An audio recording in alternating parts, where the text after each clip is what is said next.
everybody got a little bit of breakfast because there's a lot of breakfast out there to the left in case you didn't. And we're really happy to have you here. I'm Susie Ryder. I'm a managing director here at Google, and this is Mike Weinbach, who is the CEO of Chase Lending. All right, so we're thrilled to have you here today.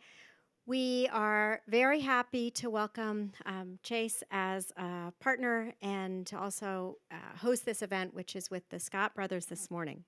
All right, thank you, Susie, and thank you, Google, for hosting us. Chase is so excited to partner with Google to bring insights to the home buying market. We partner together on the Search for Home Snapshot, which everybody should have a copy of. And for those of you watching online, we'll make sure you get the content as well. But the idea of using Google's search data and Chase's customer data to bring insights to the home buying process is so important because becoming a homeowner is usually the biggest purchase anybody's ever made in their life. And it's an exciting purchase, it's an emotional purchase, hopes and dreams, but it also can be a little bit overwhelming at times. And that's why we want to be there for our customers. We want to bring these insights to our home lending advisors, Chase customers in the marketplace, so everybody can be a little bit better informed. Yeah, and I think what Mike says about be there, that is literally in the physical world, and that is also in the digital world. So at Google, we talk a lot about micro moments, and micro moments are their intent-rich moments when people act on something, when they have a need to learn something, to do something, to buy something, to watch something. And that is one of the things that's so powerful, as Mike said, be there in the moment. So when Chase is there in the physical world and also in the digital world, that is the partnership with Google that we know that searches for mortgages are up 10% this year over last year. We know that searches inquiring about affordability of homes are up 34% this year over last year. And so as you think about that being there in the moment, it's Chase's ability to be there and essentially meet the customer, not only in the physical world, but also in the digital world when they have a need to learn and to understand more about the home buying process. And just to share a few more insights that you'll see in the booklet, a lot of the searches about mortgages are first-time home buyers. In fact, 44% of all of the mortgage-related searches were from first-time home buyers. And as Susie mentioned, what's top of mind is affordability. In fact, if you open Google right now and start typing in how much H is as far as you have to get before the first suggested result It's like how much home can I afford? How much home can I buy? Exactly. Number one is how much house can I afford? Number two is how much home can I afford? Number three, if you're curious, is how much money has Beauty and the Beast made. The other sign of the interest in affordability is the type of homes people are searching for. Number one is aspirational. It's mansions. And number two is maybe more realistic. It's yurts. And if you don't know what a yurt is, do people know what a yurt is? Yes. Okay. And if you don't know what a yurt is, then you'll. The other 90% of you should Google it. Yeah. So we also see from our own customer information, in 2015, just 2 years ago, only 20% of our mortgages were taken out by millennials. Last year, that was 36%. So millennials are coming out in force. Actually, just yesterday, we released a Chase Slate Credit Outlook, and that surveyed millennials, and nearly 1 in 4 said they plan to buy a home in the next 3 years. So the millennials are coming. They got a lot of questions, a lot of interest. We want to be their partners along the way. And that's interesting, Mike, because what we also know about millennials is we hear they don't want to learn to drive. Right? We hear that they take Uber. And they might not have to. Right. Yeah. So but that, whether it's millennials or anyone who's interested in home buying, that idea of being a partner in that potentially overwhelming but mostly exciting and emotional journey is what we want to do at Chase, and nobody embodies that better than the Scott brothers. So we're so excited to have them here. We're so excited to partner with them. They bring so much fun and energy, and I'd love to actually, if we can, run one of the ad spots we've done together and share it with all of you. That's great. Thank you. I'm Drew. This is Jonathan. And I'm Robin. Robin is a Chase home lending expert, and she's an important part of financing your home. You see, you wouldn't buy or improve a home without talking to someone like Robin. Just like you wouldn't have a doggy door. Without a doggy. Here, boy. I think I'm stuck. Ooh. Or a kitchen. Without counters. Thank you. I can fix that. Just like you wouldn't buy a home without seeing it I first. thought it would be bigger. I'm going that way. Cozy. I like it. Because your vision for your home can only get you halfway there. But a relationship with a Chase home lending expert like Robin helps with the details, answers your questions, and personalizes your home financing. So head to your local Chase bank, meet your Robin, and get started. Because it takes two halves. To make a home. Thanks.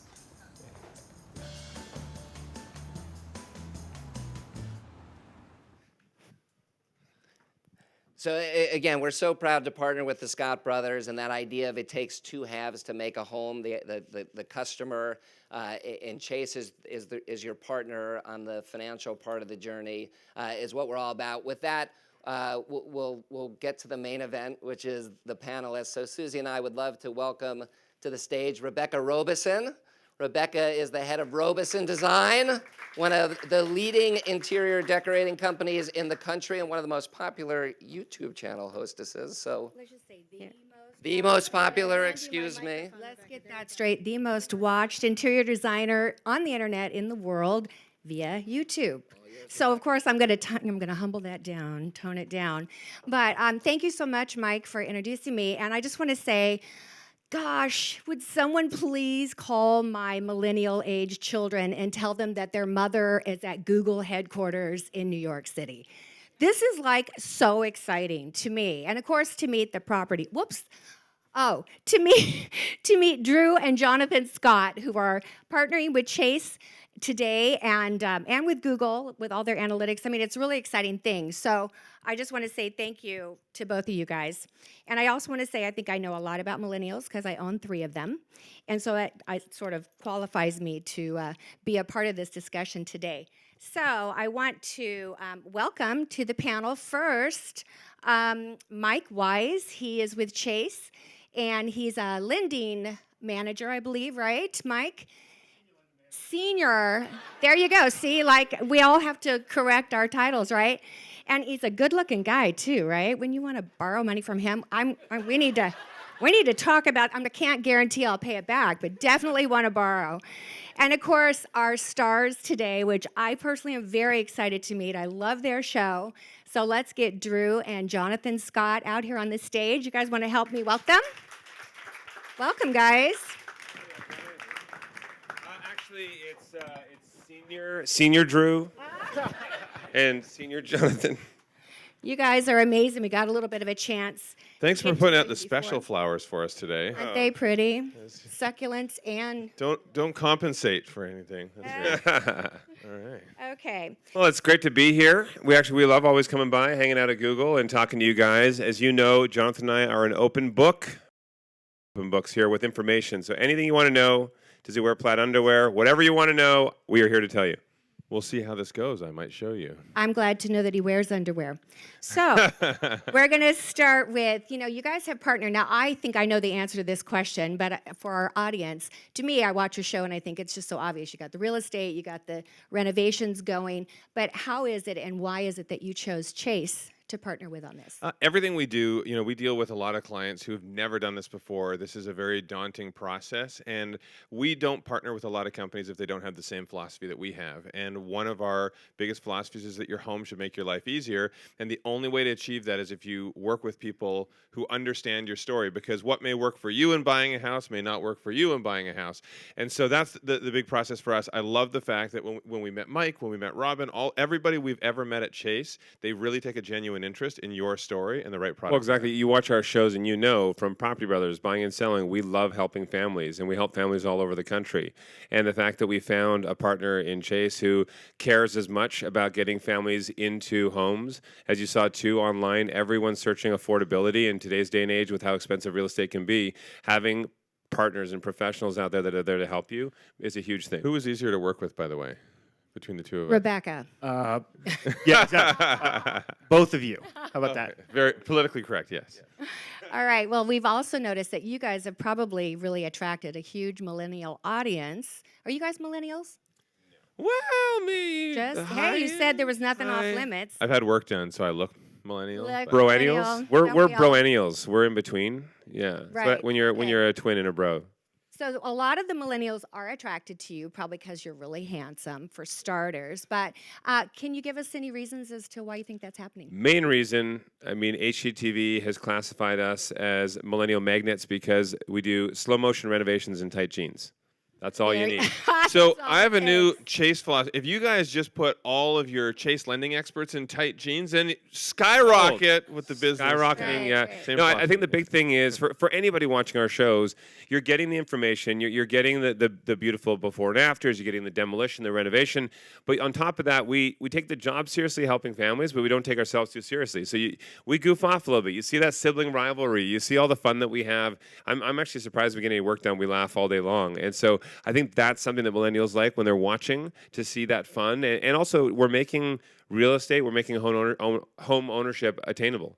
If you're not having fun in the process of creating your dream home, then something's not right. Either you're not working with the right professionals, either you have a shady contractor, or you're just not ready for it. But you should enjoy the process of creating your dream home. I heard one lady laugh over on this side, and I think that We was a love her. laugh with tears in it from her experience with past contractors, maybe.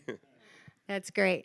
Well, we're going to switch this over to Mike right now, and I'm going to say, Mike, what is the data showing you? You guys are partnering with Google, and you're watching the data that's coming in, and we've heard some of those statistics already.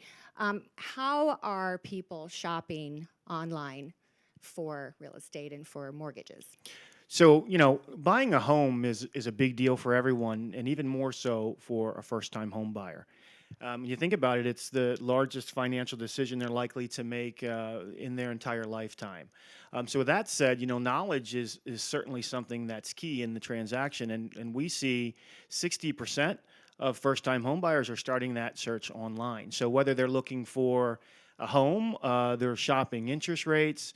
That's probably the biggest factor. And I will say that they walk in the door with some idea of really where that affordable number really is for them. And honestly, I welcome the fact that there's readily available information that they could grab, but I highly recommend that they find a trusted advisor like a Chase Home Lending Advisor. Is what they'll do is actually specify and make that information that they're looking for really specific to their needs. Well, I think to add on to that as well, what I love, I mean, it's the digital age. Nobody is out there, or any smart buyer is not out there just starting to drive neighborhoods to get into open houses. That's not the way to do it. You narrow your search down online, and even before you're searching for property, you're narrowing down what you can afford. You're using financial calculators. You're looking at rates, like Mike said. And I think that's a big thing that Jonathan and I have always been saying, whether it is buying or whether it's trying to find a contractor for renovation, whether it's buying and selling, you have to get organized, because the more information you have right from the get-go, the easier the process is going to be and the less stressful it's going to be. And use the free services that are out there for you too. I always say that whether in design, looking at these companies that offer like paint palette selecting tools and whatnot, it costs nothing to go in and talk to a home lending expert at Chase and get all those years of experience and all the research. I mean, the research that comes out of Chase and the team they have that pulls that all together is phenomenal. So use these free resources. Costs 4 times to work with me, though. because Drew's I very need to pay for expensive. my manicures and my spa. Well, this is definitely the informational age that we live in, and so it's just available to everyone and anyone. So I'm going to ask you, Jonathan, when it comes to this millennial generation, I would imagine that most of these people, it's their first time or maybe second home, and they're typically coming in at an entry level, correct? Yep. So they're buying more fixer-uppers, which is exactly what you're known for. Any advice to these new home buyers when it comes to buying a fixer-upper house and needing to renovate? 2 things. One, lose the ego, because this is a business decision, and if don't go in and think, well, I can't settle for a house that's not perfect, and I'm not going to settle for something that's gross. And lose the ego. This is an investment. I hate to say it, for a lot of millennials, pensions are not going to exist when you go to retire. A lot of the pensions that are out there are not going to exist. This is your retirement. So get in as young as you can, because it spreads that risk over a longer period of time and allows you to get into the market and see your asset rise. Don't be afraid to take on a fixer-upper. Put a a little bit of elbow grease into it, fix it up, and then you've just helped secure a safer retirement for yourself. In addition to that, don't be afraid. A lot of people say to me like, "Well, I'm not even going to bother because there's no way I can ever afford to get into a home at my age." We bought our very first house at 18 years old. There is more than just one way to buy a house. And the house we got needed a lot of work. But there are lending products out there that are designed specifically for each different situation. So that's why don't be afraid to get out and understand the different ways to buy a house, but also don't be afraid to get your hands dirty. That's also coming back to the education and the information side of it too. So if somebody says, "No, I'm not going to even bother because I can't afford it," have you talked to a lender? Have you talked to somebody to educate you on the process? Because it's that fear of the unknown that makes you hesitant. Right. And even to tack onto that too, if you can't afford on your own because you haven't saved up a big down payment or something like that, look at other scenarios too. Maybe there's another family member when the two of you can get together. Maybe you find something that has a revenue suite so it can offset your mortgage Maybe you payments. can move in with Mike. I was going to say, I'm thinking that Mike and Chase are the ones that are going to have the answers for us when it comes to creative ways to get mortgages and finance your home and get started in this whole thing. I kind of was thinking about something that maybe instead of thinking I'm going to go out now and buy my first home, I'm going to buy my dream home, you're basically going to buy a home that you're going to turn into your dream home. That's what we try. Because it's to very talk people into depressing it. when you think I was approved for $600,000 in your mind. You think, wow, that could buy me something really special, and you go out and look at houses, and it's In New so York. depressing. Well, yeah, exactly. You know, got and that, me a that parking really spot. depends where you are. So we film across the country with our shows. So in the last year and a half, we've done. Let's see, we're LA right now. We were in Nashville. We've done New Orleans, Galveston, Texas, New York, and Connecticut, Toronto. From city to city, the budget stretches differently. And so, for True example, that. a house that you would pay $200,000 for in Las Vegas, you're going to pay $1.8 million for in Toronto or New York. But So- rural South Dakota right now, very affordable, just saying.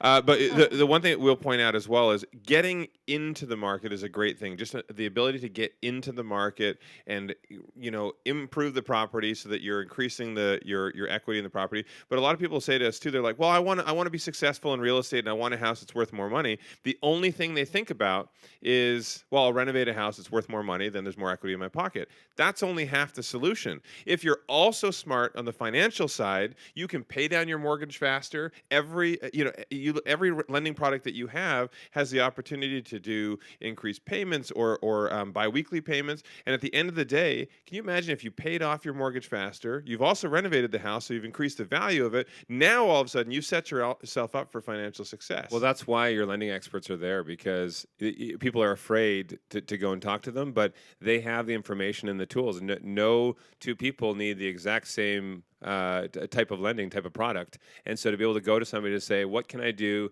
to get me into a house faster and also pay down the balance faster?" It's not a scary thing. Be organized. Have your information that you need when you go to check out for pre-qualification, and then they're going to make your life easier. I'm going to just do a show of hands, by the way. How many people in here own a home or have lived in a home that they've owned? And how many of you, keep your hand up if you did biweekly payments? Keep your hand up.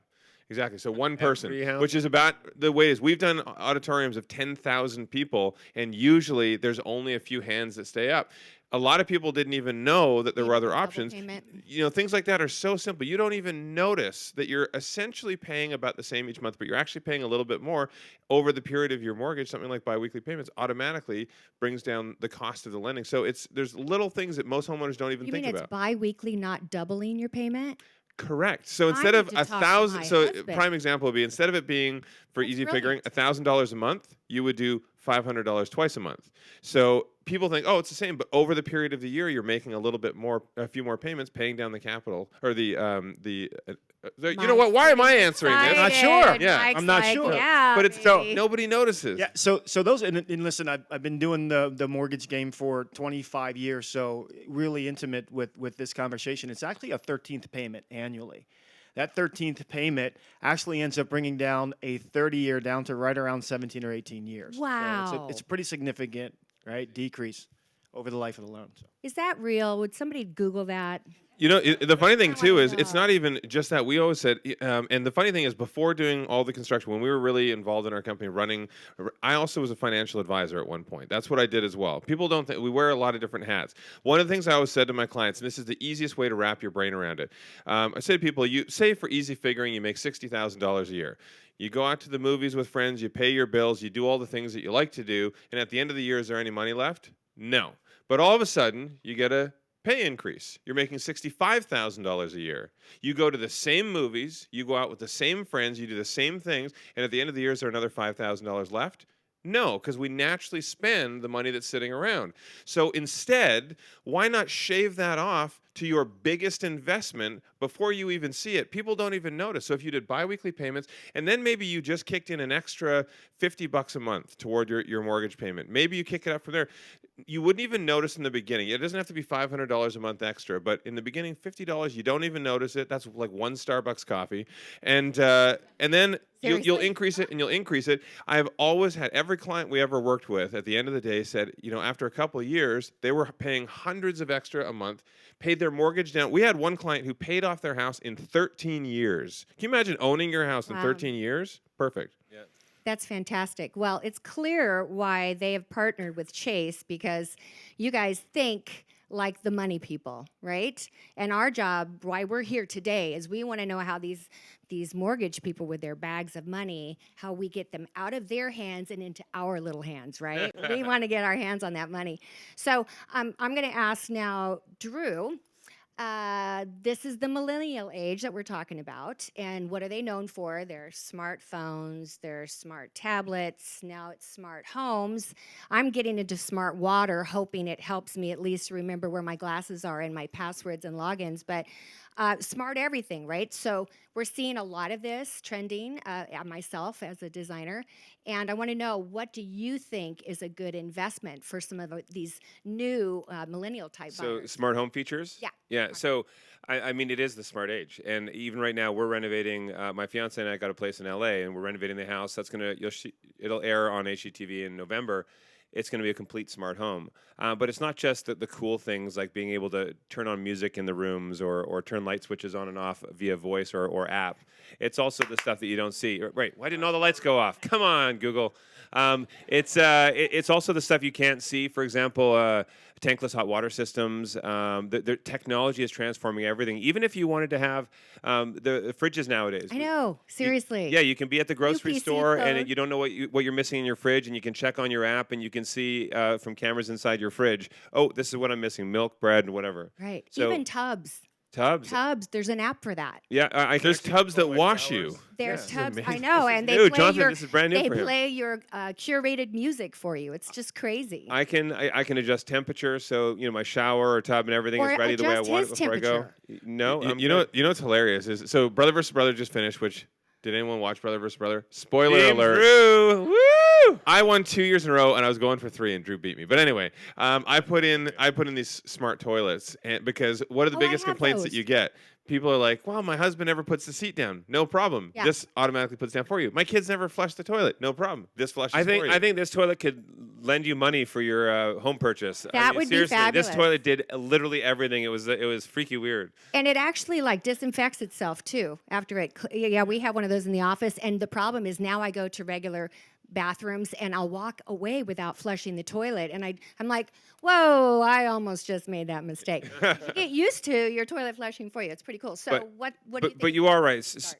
So I mean, anything, you don't have to go extremely expensive. I mean, you could even spend on getting digital blinds that you can close, dragging your finger down. You can have any surface. You can digitize any glass surface in your home, whether it's a countertop or a fridge. Anything you saw on Star Trek now exists. Except for I'm not kidding. teleportation. We're working on the teleportation, but I'm not kidding. All of this cool technology, the newest TVs, they're paper thin, things like that. So I love the fact that the sexy side of smart is now becoming affordable. The cost, every year we're very involved in CES, Consumer Electronics Show, to see the stuff that's miles ahead. Even in working with, seeing what companies like Tesla are producing in home batteries and making homes smarter. It's exciting. This is the most exciting time in the home space. And when you blend all of those fun, cool, sexy user features into making your home work harder for you, I think it's just a smart decision. Drew, give me one, just one. I What? want one top technology thing that you're going to say to a new home buyer This is the one you start I with. just gave you 18. I know, but I want you to narrow it down. Let's see, one Just more. one. Top, your favorite. Let me solar. I think solar is a huge thing. So if you can use smart technology and you can do go green, I think that's a huge thing. Plus, if you keep in mind too, there are lending products that can help you if you're doing a renovation or something as well. And there are also grants out there that can help you if you're doing certain initiatives that are going to go green. Did anybody see the renovation, the special on our house in Vegas, Property Brothers at Home? Did anybody see that? It came out a couple years ago. Thanks for supporting. So we know what I'm did a doing big tonight. renovation on our house in Vegas, and it's a big place, and it's got this cool water slide and all this fun stuff. Our place in Vegas is almost 100% run off of solar. So especially in the winter months when we're not using air conditioning, it's all run off of solar. And so not only does it actually bring the cost down, it's not the old stigma that, well, I can't afford solar, it's too expensive. The companies nowadays, they cover the cost of the maintenance and install. You pay nothing. So it's been great.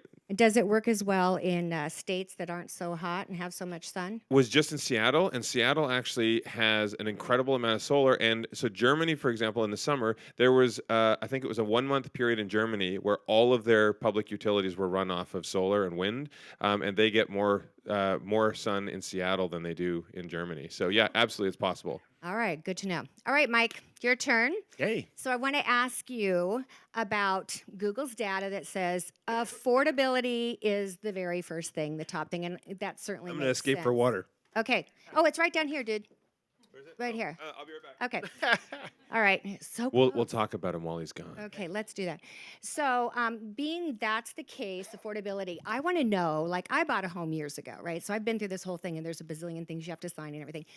What are you guys doing today that's different than what you did back when I got my mortgage to help set these young families up for success and still have some money left over after they buy the house, to hire a designer? Just saying. Or, do a little bit of renovating. And Or some to of this take your high-tech designer on stuff. vacation. I mean, those things. There you go. So, great question. I'm going to refer to, and I don't know who's running the screen there. If they could go back one shot, I think I could refer to that. But there we go. So Mike actually referenced this initially in his intro, and I thought it was a great piece, Mike. So good ad.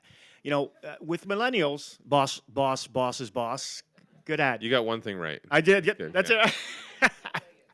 But when we look at this data for those individuals under the age of 35, we'll call them millennials. 20% of, let me get this right. It was 20% of our overall business for purchases in 2015. That increased by 16% in 2016 to 36%. That is a huge increase. So we already know that it's what and who we're working with. So it's really important. We also know that 1 in 3 of them will be purchasing in the next 5 years.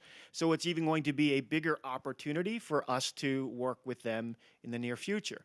So as a result, we've really started tightening, up our offerings around affordability because we know that's a key focus for them. So we've got 2 real ways of actually helping them, and that's with down payment assistance or reducing closing Yes, costs. yes. That's right. We don't need you anymore. I had a coughing fit. So I was How trying was to that? escape before I'm like, So you lied to us and said it was about water. Drew gets very emotional when he's talking amortization. All these Back to the money, Mike. Sorry, I'm How do I sorry. get That's it all into right. No my worries. hands No and worries. Are out you of feeling yours? okay though? I'm good. Good. No. That's all. Always excited about saving money. No worries. No worries. So really, the 2 ways of assisting first-time home buyers and millennials, even more specifically, is to help them have less money down and have less closing costs. So we've got a product right now that we have. It's called Dream Maker, and it allows for a minimum of 3% down, and the 3% can even be a gift, right? Huge. And if we compare that to the National Association of Realtors, they said 60% of millennials are now paying somewhere around 6% down on average. So look at the delta between those two. That is a killer opportunity, right? So we talk about closing costs. Chase has a few initiatives that we're also doing to lower that. One of them is a home buyer education grant. So if they take a home buyer education course, we'll give them $500. How long is the course? I think it's about a half hour to 2 hours. So it Do depends. it. Do Yeah, it. So up for sure. $500 for half an hour. If Yes, it's a please. day, and About my hourly rate. Sure, and I'll say this, even more so, the education isn't just about picking up the $500 because there are 2 things that go in tandem when we talk about home ownership. It's being able to buy a home and sustainability, right? Sustainability is keeping the home and doing the things that you're supposed to do. So the home buyer education piece, it's really important for you to look at it that way as well. How will I stay in the house once I've gotten it? So don't look at it just the $500. And then lastly, back to additional assistance that we provide, there's a $1,500 Chase grant if the property falls within a geocensus tract, and we won't get into that, but it's up to $2,000 to reduce, the overall closing costs. It's pretty And simple. I think it's the education that's the biggest thing, because I hate to be the bearer of bad news, but if you see the infomercials online or on TV that are like, make millions, it's so easy, no problem, get into real estate. They're full of it. It's not that easy, because if you're going to do it right, you need to know what the heck you're doing. And there's a lot of people who make a lot of money in real estate, but there's also a lot of people who lose a lot of money because they don't know what they're doing. If you are organized and you are educated as to what to expect, and you're surrounding yourself with professionals, you will be successful in real estate. And even before getting to the bank, we always tell clients, make sure that you're taking the initiative to get your credit in shape. Make sure you're making the initiative to make smart decisions and putting a little bit of money aside so that you can have a down payment. Even if it's a small down payment, every little bit helps. Understanding the costs involved when you're purchasing a property. What are the closing costs? There's always ways that you can save money. So the education is the most important thing. I have a question. Mike. Yes, you in the front Okay, row. thank you. That was very good, by the way. If someone's, this is like off the cuff. Didn't think about this until just now. If someone's going to borrow money to buy a home, can they borrow like extra so that they can like renovate and, decorate? Or can you only borrow money just to buy the house? First, yes. It's Well, going to be. I gave it's you gonna a be- choice, Mike. Then no. Bearer of bad news. No. So they're very specific oriented. So you're going to do one loan. It's going to be for your purchase, and then later you can back that up with a cash out refi or a home equity loan behind the first Okay. mortgage. So it's separate. Make sense? Yes. Okay. The one thing that we do know, that I don't know how many clients over the years has said, "Oh, I have an idea. I know how I'm going to buy my house. I'm going to put my down payment on a credit card." Bad Like, idea. so there are people that will take cash off a credit card to try, and you're not allowed to, you're not supposed to. It's a terrible idea, but it's only 1% for the next 6 months. Yeah, what's going to happen after 6 months? So we always say to clients, do not be desperate to get into real estate, because you're setting yourself up for failure. But if you set your cards up and you plan appropriately, no problem. So if you're partnering as a new homeowner with someone like Chase, you guys are going to educate them, and you're going to walk them through the choices and help them make the right choice, get the right house and the right loan, or maybe even not. Maybe they're not really qualified, right? So they're trusting you. It's a really trust So relationship. absolutely, and to the point earlier is it's not a one size fits all. Right. So when we talk, you really need that trusted advisor to walk them through that process, because there are some instances where somebody has enough cash to buy the house outright, but it's not necessarily a prudent financial decision. And they would never know that unless they actually sat down and had the conversation. So to your point earlier, also around how do we have money and buy a house at the same time for renovations, or even to get back to your original question, how about stuff that I want versus stuff that I actually need? And it's really, we can increase the amount that you borrow compared to what the purchase price is.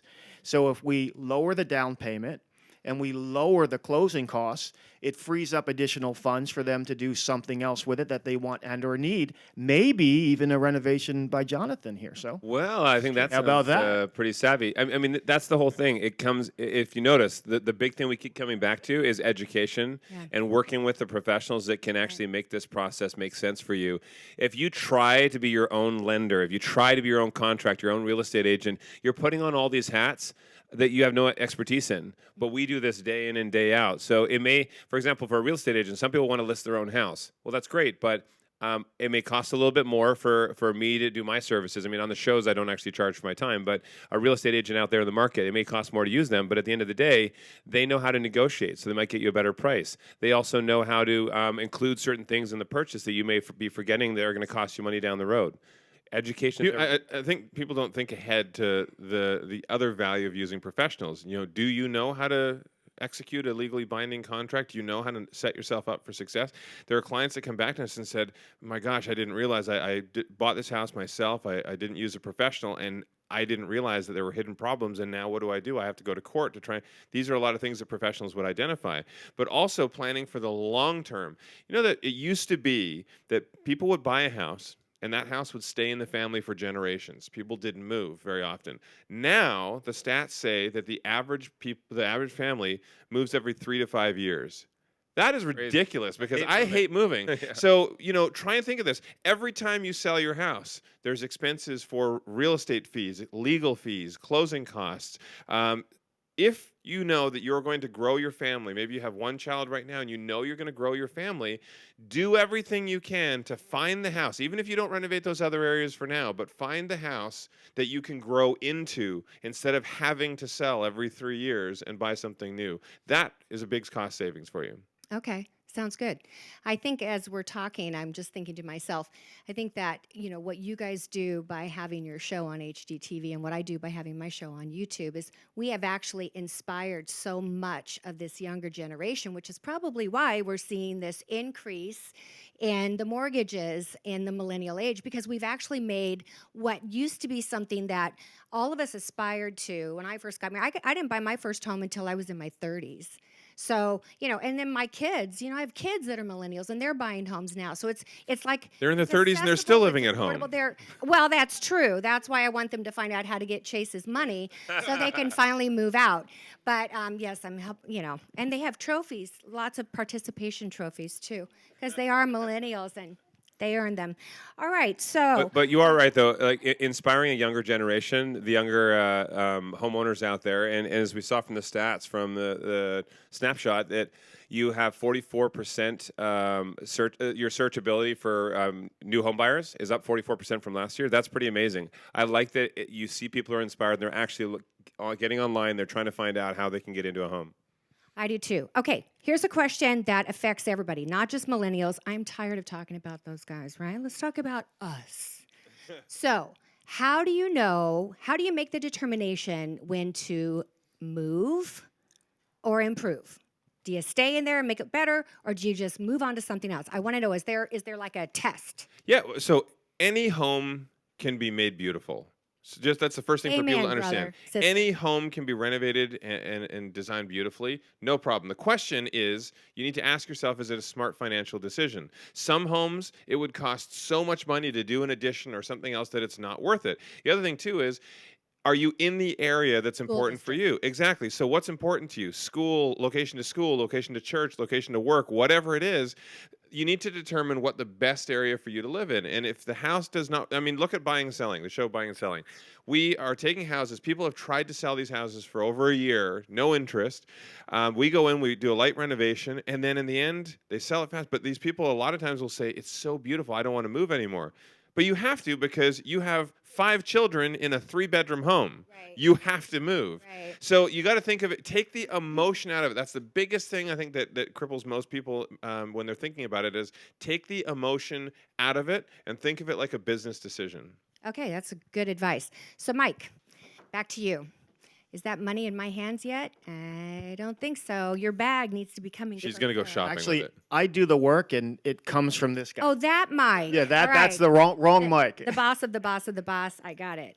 All right. So I want to ask you. You do a lot of these loans, right? Because you're a senior manager of the loan thing. Wait. I don't actually do the loans. Oh, okay. have- So you just stand there and look good. I Great try. job. I The face try. of the loan. All right. So, but Try. I have a question. When you're going through this process, have you kind of narrowed it down? Is there one question that you always get asked by someone when they're starting this process? What's the most common question you get asked? So this came up, and it was a heated debate at one of our meetings. So I actually polled some of my home lending advisors to give you guys some details around this. And I think there's actually 4. So I'm sorry, I'm going to go over slightly by going 4. I know you asked for 1. I'm going to give you more, right? Exceeding your I expectations. need one because we're running. So in running the first long one, time. the first question is going to be a quiz for Okay. the audience, right? What do we think the first question is? That people ask us when they're coming in. How much can I get? How come these guys? You guys aren't supposed to answer. You're the experts up Sorry, here. You I'm guys- an audience member. All right. So I anyway, knew that. Yeah. So How much can I get? We're correct. You've heard affordability over and over and over again today. It absolutely is always going to be the first question: how much can I afford? So number 2 is, and I think I'm ready. You ready? You ready? How little can I pay in interest? No. No. Nice try. Ha. Nice try. But it is part of the how much can I afford, because we'd be reviewing all of those, right? So size of loan, how long you plan on repaying that, what the interest rate is. So that- what's that's where number that comes from. 2? I'm dying. Number 2. How do I immigrate to Canada? Is that I've been there a couple That's times. Googled It's a lot. really cold. Number someplace. 2. Number 2. So you're pushing us along, I see. I am. Okay, That's got my it. job. All right. So number 2 is a conversation around why should I buy instead of rent. So it's that rent versus buy conversation. Yeah. And I think number 3, and I'm gonna speed it along. Number 3 is indicative of number 2, because when we explain number 2, number 3 is tell me about how you think this house is going to appreciate in this area.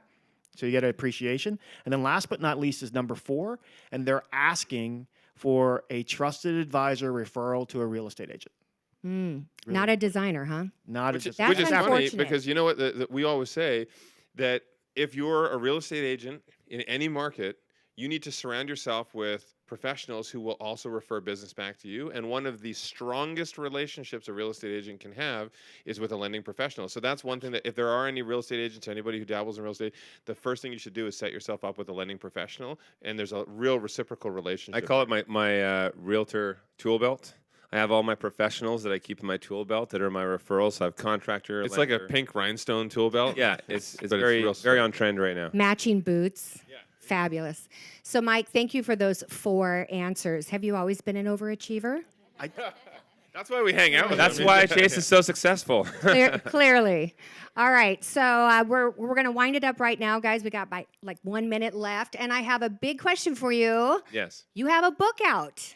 Yes. Tell us about it, and did you bring any copies? Because I'd like a signed Well, one. our first book, Dream Home, that we released a couple years ago, hit the New York Times bestseller list. Thanks to you guys Just out there. saying. So we actually have our follow-up book is coming out in September, and it's called "It Takes Two: Our Story," and it's a memoir, and it's all the information you guys have been asking about or asking us about over the years, where we came from, how we grew up, what inspired us to be who we are, and do what we do. And a lot of stuff that we've never talked. I mean, I see faces in here that I recognize and people who I've interviewed with before. And there's stuff that is in the memoir that we have never told anybody about our personal lives, our business lives, our first homes, and things like that we purchased. So it's exciting. It's exciting. Look for that. You can actually go online and you can buy the book, but And it comes it'll be out in released November? September. September. Yeah. Okay. Released in September. So I'll give you my address. So Done. there'll be one, Done. you know, We're actually waiting doing for a book tour as well, which is the Scott Brothers House Party. We're going to be going from city to city across the country, and we're going to be doing some fun hangout with the brothers. We're going to be talking about the book. We're going to be doing some music, some magic even. Jonathan's a magician, if you didn't know that. That's right. Weird, but awesome. Hey, what he does with those houses is pretty magic, if you ask That's me. very true. It's been great getting to meet you guys and to know you just a little bit. I don't know if most of you know this, but we've been live streaming on my YouTube channel, which is Robeson Design, throughout this whole process. And I'm sure that my viewers are very excited. And let me just say, it's a lot earlier on the West Coast than it is here. They're up at 6 o'clock in the morning watching this. Well, then so- that means you guys, You wanna say wherever you hi are to live them? streaming, make sure the Scott Brothers, check out our channel. And also follow us on social media. If you guys have more questions to follow up about us or our relationship with Chase or what we do for our clients, hit us up on social media because we actually do respond. We love the engagement back and forth with you guys. Yeah, we want your audience or your clients to ask us questions so that we can answer them directly. Oh, I have Mr. one Silver last Scott, question. Mr. Drew Scott. Yes. My hairdresser, she wants to know how to get her house as part of your show. Next question. Talk. So Tell her we'll yeah. talk. All right, you guys, thank you so Thank you much. so much. And we will have some questions that we'll talk to you personally afterwards. That's it. We're closing out. All right, and for my last number, I have a little song. I'm just kidding. I was going to do one.